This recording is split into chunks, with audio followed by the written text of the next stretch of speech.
Hello everybody, this lecture will cover mapping. We'll do latitude and longitude, types of maps, and map projections. Let's get started.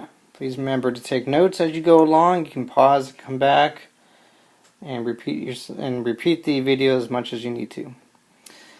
So maps, by definition, are just a graphic representation of Earth and its features. And its features include political boundaries, physical features like mountains and lakes and rivers, along with natural resources.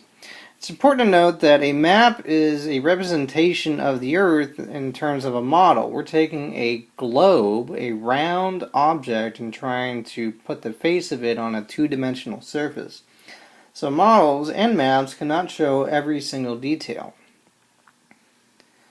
The way we measure in maps, like we do with a hurricane chart, is in latitude and longitude. Longitude is the distance east or west of the prime meridian. The prime meridian is at 0 degrees longitude.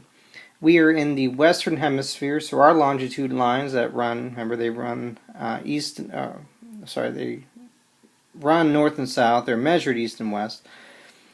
We are in the western hemisphere, so our longitude lines are in degrees west. The prime meridian is a line that runs from the North Pole to the South Pole, running through Greenwich, England, and actually Paris, France. Lines of latitude then run east and west and are measured north and south of the equator. Again, they are also measured in degrees. Types of map projections are next. The first one, the most popular one, is the Mercator, which was first drawn in 1569. Longitude lines are parallel instead of and on the globe, meeting at the poles. And this type of map is still used by sailors today because originally it was used to travel easily, to show easy travel across large vast of ocean.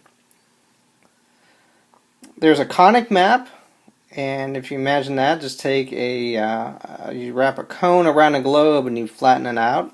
Those are used to make road maps and weather maps. A gnomic map is centered at the poles. You're looking down onto the North Pole. Those are also used by sailors crossing the northern oceans or the southern oceans. And then there's Robinson projection. It's one of the more widely used maps, and these will distort distances around the edges of the maps, especially the polar regions.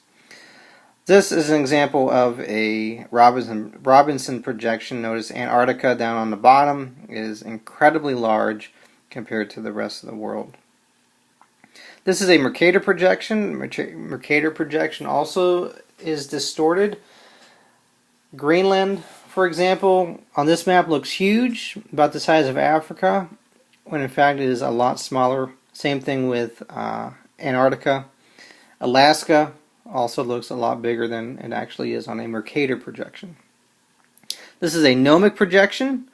It distorts the bottom parts of the map, like in South America looks a lot larger than it actually is.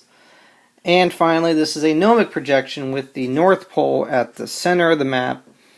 But notice the edges of the map, again, are distorted. Australia is in the top left there. It looks extremely stretched out.